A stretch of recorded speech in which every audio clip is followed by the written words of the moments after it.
마침 알렉산더와 루포의 아버지인 구레네 사람 시몬이 시골로부터 와서 지나가는데 그들이 그를 억지로 같이 가게 하여 예수의 십자가를 지우고 예수를 끌고 골고다라 하는 곳, 번역하면 해골의 곳에 이르러 몰약을 탄 포도주를 주었으나 예수께서 받지 아니하시니라.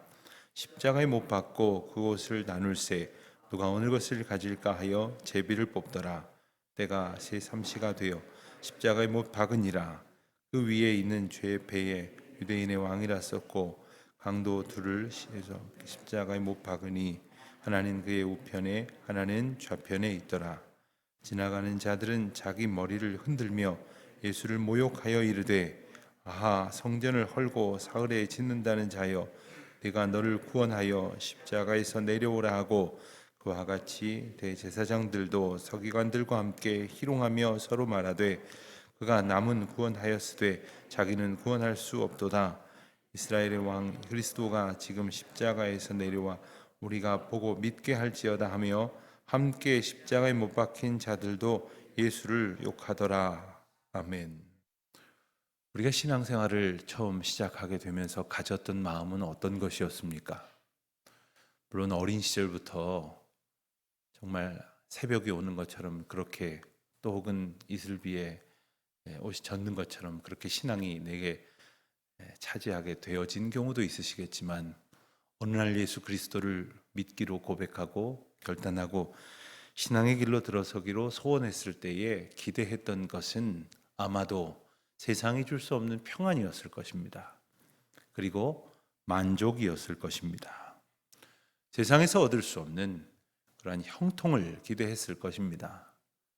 그러나 우리가 신앙의 길 가운데에서 그와 같은 은혜의 길로 접어들면서 어느덧 십자가를 바라보게 되는데, 그 십자가는 때로는 우리 마음 가운데에 주님의 크신 사랑을 묵상하게 하지만, 또 때로는 그 십자가가 가지고 있는 그 무거운 형벌을 외면할 수 없는 겁니다.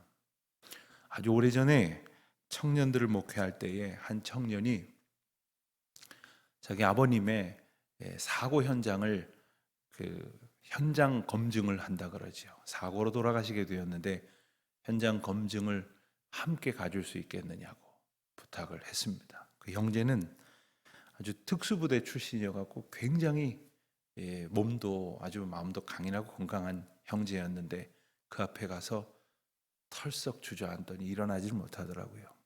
그런데 더 마음이 아팠던 것은 그 지역, 그 동이 있는 그 지역 자체를 몇 년 동안 가지를 못하겠다라는 거예요. 아마 지금쯤은 마음이 편안해졌는지 때로는 궁금하기도 합니다. 그래요. 사람의 마음이 그렇습니다. 하물며 십자가가 무엇입니까? 십자가는 인류가 거쳐온 그 수많은 사형 제도의 형벌 가운데 가장 참혹한 형틀 중에 하나가 아닙니까? 바로 그 장소, 그 자리에서 우리를 구원하시는 예수 그리스도께서 피 흘리시고 극한 고난 가운데에서 죽음을 맞게 되신 그 십자가 앞에 서게 되는 것이 사실 신앙의 본질입니다. 그리고 신앙은 십자가를 믿는 것이고, 그 십자가에서 우리에게 보여주신 하나님의 사랑을 내 마음 가운데로 채우는 겁니다. 단지 아는 것이 아니라 그 십자가에서 흘리신 피가 바로 나를 위한 것이고, 그리고 나를 향하신 하나님의 사랑이요, 오늘 우리에게 주시는 구원이라고 하는 사실을 내가 아는 것뿐만 아니라 그것을 내 마음 가운데 채우는 것을 의미합니다. 자, 그렇다면 그 십자가 앞에서 나는 어떤 존재였을까요? 그 십자가의 은혜를 내게 주실 때에 나는 과연 어떤 존재로 십자가 앞에 있었을까요? 오늘 본문 말씀을 보면 참으로 여러 종류의 사람들이 등장을 합니다. 오늘 본문의 말씀을 한편의 연극으로 꾸민다면 등장인물이 꽤 많이 필요할 겁니다. 자, 여러분들이라면 어떤 역할을 맡으셔서 어느 자리에 서 있는 사람일 것 같으십니까? 오늘 본문에 등장하는 그 많은 사람들 한 사람 한 사람 꼽아보면서 우리는 그런 생각을 해보게 됩니다. 과연 이 사람은 어땠을까? 혹은 이 사람은 어땠을까? 그러나 그것이 단순히 그 역할을 체험하는 것이 아니라 내가 어디에 있었는지를 또한 보게 하시는 하나님의 메시지인 것도 우리가 생각해 보게 됩니다. 오늘 말씀을 보면 예수님께서 십자가를 지시고 이제 끌려가실 때 곁에 있었던 이 로마의 군병들이 나옵니다. 그 군병들은 24절에 보면 십자가에 못 박고 그것을 나눌세 누가 어느 것을 가질까 하여 제비를 뽑더라 했습니다. 여러분, 예수님의 체포와 그리고 고난과 처형의 과정 가운데 가장 가까이에서 있었던 사람이에요. 백부장은 나중에 마지막 시간에 그가 정녕 하나님의 아들이었다는 것을 깨달았다고 성경은 증언하고 있습니다. 하나님의 하나님 되심을 증언하고 있는 그 십자가 사건 앞에서 그 옷을 제비 뽑아 나누려고 하는 것은 아마도 기념품 정도로 생각했을까요? 전리품 정도로 생각을 했을까요? 이것이라도 제비 뽑아서 취하여 팔아서 유익을 얻겠다고 생각을 했을까요?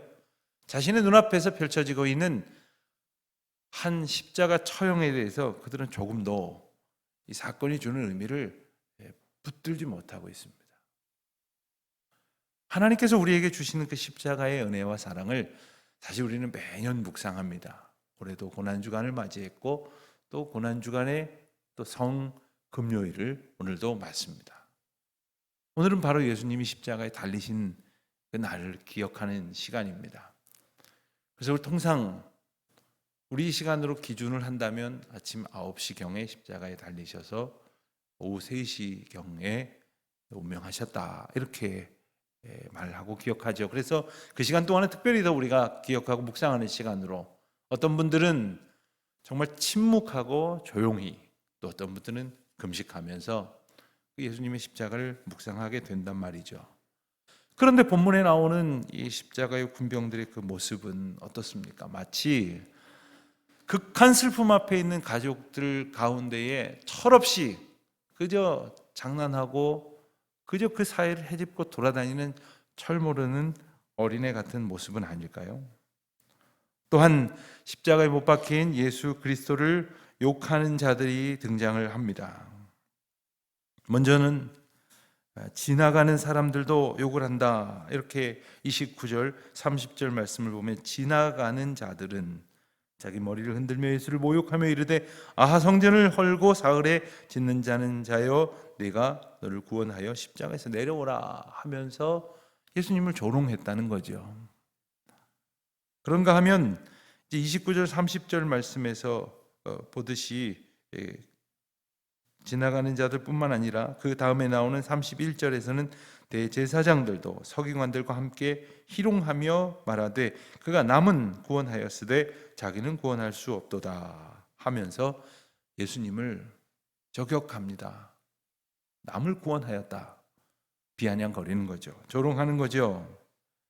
심지어는 32절 하반절에 보면은 함께 십자가에 못 박힌 자들도 예수를 욕하더라 했어요. 여러분, 예수님과 함께 십자가에 못 박힌 죄수들, 그 죄수들마저도 예수님을 욕하고 있었던 참으로 어이없는 장면을 우리가 보게 됩니다. 예수님 머리 위에는 유대인의 왕 예수라는 그러한 명패가 쓰여져 있었습니다. 정말 유대인의 왕으로 여긴다면 어떻게 십자가에 매달 수 있었을까요? 조롱하는 거죠. 모욕하는 거죠. 그것은 유대인의 왕이라 자칭했지만 정말로 힘이 없는 자를 우리가 못 박는다 하는 그러한 자만일 것입니다. 여러분, 이 세상은 철저히 힘의 논리로 순서를 정하고 위아래를 나누면서, 그리고 때로는 짓밟고 때로는 굴복하는 그 기준을 삼지 않습니까? 유대인의 왕이라고 했지만 그런 힘을 발휘하지 못하는 예수를 경멸하고 능멸하여 십자가에 못 박는 그 모습, 사실 십자가야말로 중죄인들을 다루는 사형법이었습니다. 그래서 로마인들에게는 아예 십자가형을 내리지도 않았습니다. 그와 같은 중죄인이 당하는 그러한 비참한 죽음을 당하는 것. 그래서 그들은 생각을 하기를 자기들의 처형이 성공을 거뒀고 유대인의 왕이라 일컫던 예수 그리스도가 철저히 실패했다고 생각할 것입니다. 그렇습니다. 사람들 눈에 그렇게 보일지라도 예수님께서 그 길을 걸어가신 이유가 무엇입니까? 예수님은 십자가에서 말씀하신 몇 가지 말씀 가운데에 맨 마지막에 다 이루었다라고 말씀하셨습니다. 다 이루었다. 예수님께서 생각하셨던 그 일을 다 이루었다는 뜻이죠. 하나님께서 예수님에게 명하신 명령을 다 이루었다는 뜻입니다. 뜻대로, 아버지의 뜻대로 되었다 하는 말입니다. 자, 그것이 세상적으로는 실패였는데 예수님 가신 십자가를 묵상하면서 다 이루었다고 하신 그 말씀을 우리가 기억한다면 예수님의, 즉 세상적인 눈에서 실패로 보였던 그 길이 십자가의 길이었고 그것이 십자가의 구원의 길이었으며 이제 부활하신 그 능력을 인하여 진정한 성공을 거두신 하나님의 은혜라는 거죠. 여러분, 무엇이 성공일까요? 세상적으로 말할 때 남들처럼, 아니 남들보다 더 돈 많이 벌고 더 높이 오르고 더 출세하고 그리고 부러워할 만한 그러한 자리에서, 부러워할 만한 형편에서 사는 것이, 그것이 성공이라고 생각할지 모르지만 또 어떤 이들은 그것이 성공이 아니라 하면서 어떤 가치를 이야기하는 분들이 있을 겁니다. 자, 십자가 앞에 있는 우리는 과연 무엇을 바라보며 살아가고 있는가? 우리가 십자가 앞에서 이 고난주간을 보내면서 특별히 묵상하게 되는 것은 단지 예수님의 고통이 아닙니다. 오래전에, 벌써 오래되었네요, 패션 오브 크라이스트라고 하는 영화가 이제 발표가 되었습니다. 가톨릭 신자인 멜 깁슨이 감독을 했고 제작을 했던 영화인데 그 영화가 예수님의 고난을 굉장히 실감나게 이렇게 그려냈죠. 자, 그러다 보니까 어떤 분들은 그보다 더한 고통을 겪으셨을 것이다 라고 말씀하시는 분들도 있기는 합니다만, 그 한편의 영화에서 많은 부분을 할애했던 것이 예수님이 실제로 채찍에 맞으시고 그리고 돌에 맞으시고 피 흘리시고 조롱당하시는 그 부분에 많이 주목을 하고 있다 보니까 예수님의 십자가 하면 예수님의 고난, 여기에 머무르는 경우가 너무 많다는 거죠. 그리고 조금 더 생각을 한다는 것이 그 고난이 나 때문이었다, 아이고 죄송해라, 아이고 고마워라, 여기에서 멈추는 경우가 또 많다는 거죠. 그러나 우리가 이 시간 이 십자가 앞에 등장하는 수많은 사람들을 보면서 생각해야 될 것은 나는 어디에 있었는가 하는 거예요. 그 십자가 앞에서 알지도 못하며 지나가는 사람들로 이렇게 극적인 하나님의 은혜의 순간을 바라보면서 부하뇌동하여 비난하고 예수님을 조롱하던 사람은 아니었던가. 가장 하나님을 묵상한다고, 가장 하나님에 대해서 이야기한다고 행하던 종교 지도자들의 역할을 가지고 살아갔으면서도 하나님의 은혜 앞에서, 십자가의 역사 앞에서 예수 그리스도를 조롱하고 비난했던 자들은 아니었던가. 복음서를 이렇게 읽다 보면 예수님이 십자가에 달리신 그 사건 앞에서 그 권력의 핵심으로 더 가까이 들어갈수록 빌라도로부터 혹은 대제사장과 혹은 서기관들과 그리고 로마의 권력자들과 군인들, 이 모든 사람들이 한결같이 예수님의 죄 없으심을 모르지 않았다는 거예요. 어떻게든 빌라도는 피해 보려고 했습니다. 그래서 마지막에 손을 씻으면서 이자의 죽음에 대해서 나는 무관하다 말하지 않습니까? 예수 그리스도의 무죄함을 알면서도 그들은 다른 사람들의 시선, 다른 사람들의 조롱과 비난, 오히려 그것 때문에 잃어버릴지도 모를 나의 세상적 기득권을 더 붙들려고 했었던 비겁함이 혹시 우리에게는 없느냐는 거예요. 우리가 바로 예수 그리스도를 십자가에 못 박은 사람임에도 불구하고 지금도 예수님 곁에서 소리 지르고 그리고 비난하던 사람이었음에도 불구하고 마치 아무런 잘못이 없는, 아무런 상관이 없는 사람처럼 그저 고마운 일입니다, 죄송한 일이지요 라고 표피적인 묵상에 머무르고 있는 것은 아니냐 하는 겁니다. 자, 오늘날 이 십자가의 사건이 오늘도 계속되고 있다면 그것은 무엇일까요? 때로 우리는 조금 다른 관점일 수 있습니다만 이유 없이 혹은 이유가 있더라도 그 이유와 상관없이 더 크게 더 많이 비난받고 공격받는 교회의 모습을 보게 됩니다. 억울해합니다. 그리고 잘 알지도 못하면서 교회를 향하여, 기독교인을 향하여 비난한다고 세상을 원망합니다. 그러나 가만히 생각해 보면 그 또한 누구 때문입니까? 누구 때문에 교회가 욕을 먹는 겁니까? 교회 머리이신 그리스도 때문에 먹는 겁니까? 그를 따른다고 하면서, 그를 증거한다고 하면서 살아가고 있는 우리 때문은 아니냐는 거예요. 그리고 내가 옳다라고 소리 높여 주장했던 바로 그것 때문에 오히려 예수 그리스도가 십자가에 달려 돌아가실 수밖에 없게 하고 있는 것은 아니냐는 거죠. 오늘 본문 말씀을 보면 참 특별한 사람이 하나 또 등장을 합니다. 맨 첫 절에, 우리가 읽은 첫 절에 보면은 알렉산더와 루포의 아버지인 구레네 사람 시몬이 그 길을 지나가다가 십자가를 지게 되었다는 거죠. 구레네라고 하는 것은 북아프리카 북부 지방에 있는 해안 도시의 자그마한 마을입니다. 그러니까 그가 예루살렘까지 그 먼 곳을 오게 됐던 것은 아마도 6월절에 그도 6월절을 지키러 올라왔을 것이라고 하는 추정을 하게 됩니다. 그런데 그가 구체적인 연유는 알 수 없지만 아마 건강해 보였나 보죠. 가까이에 있었나 보죠. 로마 군인이 그를 향하여 십자가를 지라 명합니다. 예수님께서 간밤에 있었던 그 극한 그 고문, 그 고난 때문에 십자가를 지고 올라가는 것조차 어려워지기 때문에 그에게 십자가를 지게 했습니다. 그런데 성경은 분명히 억지로 같이 가게 하였다 이렇게 기록하고 있어요.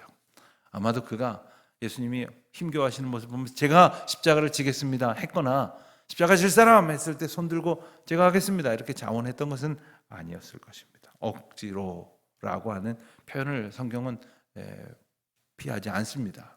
그런데 성경은 참 오묘하죠. 오늘 성경에 그를 설명하면서 알렉산더와 루포의 아버지라고 하는 설명을 덧붙입니다. 근데 이 이름이 로마서 16장에 가면 바울이 로마에 있는 교인들한테 편지할 때 다시 한번 등장을 해요. 루포라고 하는 이의 이름이 거명이 됩니다. 그래서 그에게 무난하라 그는 내 신실한 동역자라 하는 표현이 나와요.